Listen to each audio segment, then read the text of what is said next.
Bapak Ibu harus ngecek benar nggak nanti ngirim soalnya ke sistem, karena kadang-kadang ada yang salah.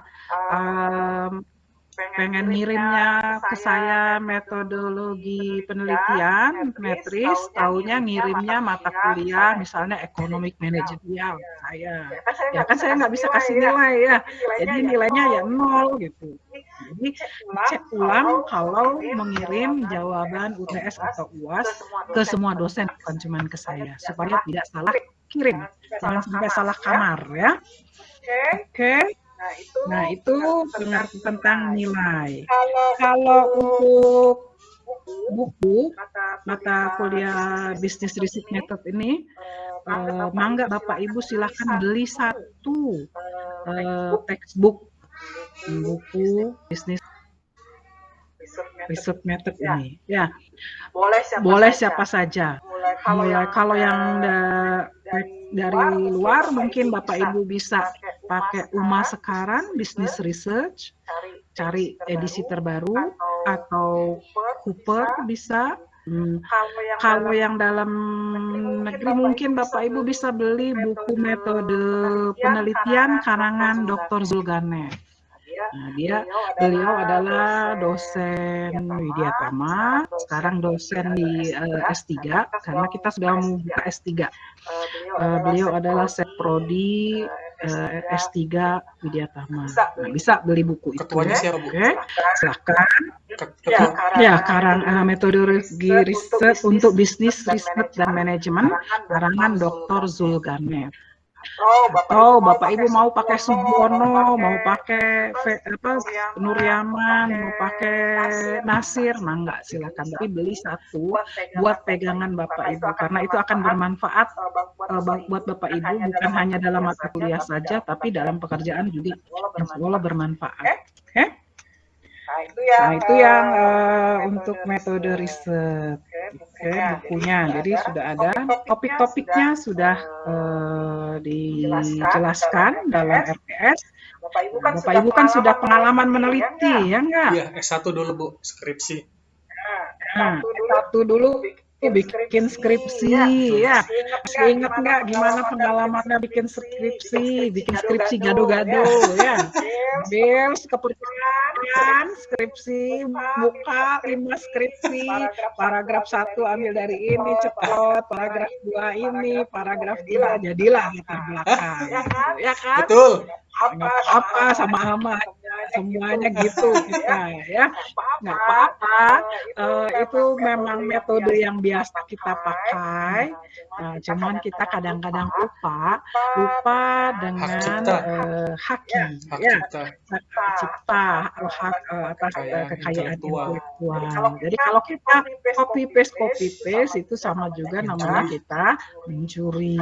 Hanya plagiarisme itu penting. Ya, jadi gimana Bu? Nggak mungkin kita bikin sendiri. Iya, makanya nggak mungkin. Tapi kita harus baca itu. Kemudian kalau bisa namanya paraphrase, kita buatlah ke dalam kalimat kita. Tapi sumbernya tetap kita sebutkan. Ya, Bu. Ya. Nah, dalam penelitian semakin referensi yang Bapak Ibu gunakan, semakin bagus penelitian Bapak Ibu. Jadi kalau Bapak Ibu lihat baca-baca jurnal sebagai salah satu referensi yang nanti akan Bapak Ibu gunakan, kalau jurnalnya bagus, itu minimal referensinya tuh ada 30-an gitu, 20-an gitu. Ya, artinya mereka benar-benar melakukan penelitian, kajian sebelum melakukan investigasi yang seharusnya. Oke? Jadi pengalaman yang riset kemarin Bapak bagus, karena memang S1 kompetensi yang diharapkan adalah bisa meneliti, mengerti teorinya. Nah, Bapak Ibu S2 ini bisa mengaplikasikannya dengan benar, sesuai dengan etika yang ada.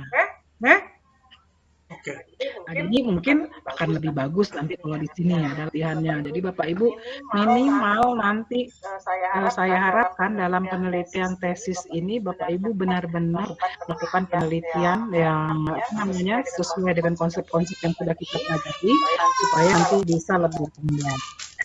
Nah, jadi Mbak pernah kan membuat skripsi. Pernah, Bu. Waktu skripsi dulu ada nggak berapa referensinya? Banyak.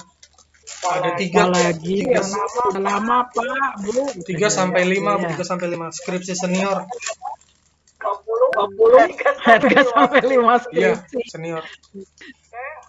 Ada buku, ada jurnal, ada skripsi, ya boleh, nggak apa-apa. Sebenarnya skripsi atau tesis itu adalah penelitian yang setengah jadi.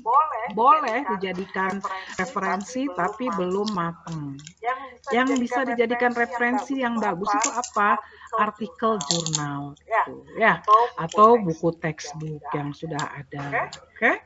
Jadi sudah artinya secara umum Bapak Ibu sudah berpengalaman melakukan penelitian.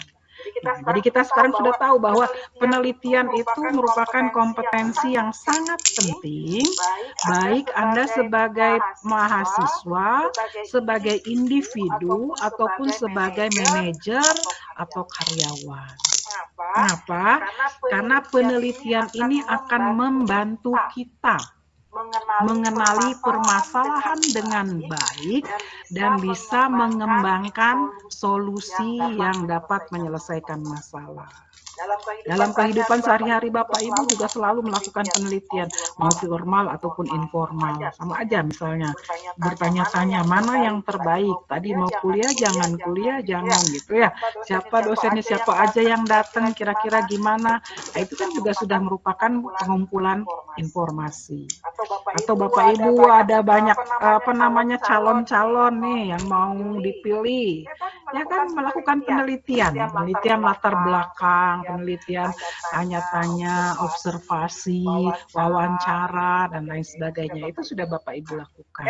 Oke? Nah, jadi esensi dari penelitian itu apa? Kira-kira. Menurut Pak Susilo, apa Pak? Kalau menurut Bapak, penelitian itu?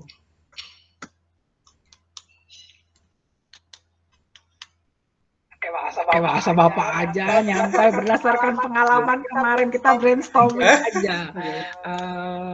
Kalau saya kan gitu, sambil gangguin, harus SPOK. Apa Bu SPOK? Ya inget-inget dulu pelajaran SMP, SMA gitu ya. Apa Pak Susilo kira-kira penelitian itu? Ya Bu, Assalamualaikum. Mungkin kalau nggak salah ingat penelitian itu jadi kita buat suatu aktivitas dalam mencari secara sistematis gitu Bu, data-data atau informasi-informasi yang bisa didapatkan baik itu data mentah maupun data olahan dengan cara ilmiah untuk mendapatkan hasil berupa penyelesaian atau hipotesis gitu Bu. Udah lengkap ya Pak ya, SPOK-nya udah bener tuh, banyak kalimatnya, oke? Ya, jadi pada intinya memang penelitian itu kegiatan, tapi kegiatan untuk apa? Yang paling pertama, dalam melakukan penelitian itu kita harus mengenal apa? Masalah yang dihadapi, ya kan? Kalau kita salah merumuskan masalah, maka kita salah membuat solusi. Nah, itu yang harus kita ingat. Ya, jadi yang paling pertama kegiatan dari penelitian itu adalah mengidentifikasi masalah yang dihadapi. Dan tujuan akhirnya mencari solusi terbaik untuk mengatasi masalah tersebut. melalui berbagai tahapan yang sistematis. Tadi tahapannya, ya kan? Tahapan pertama merumuskan masalah.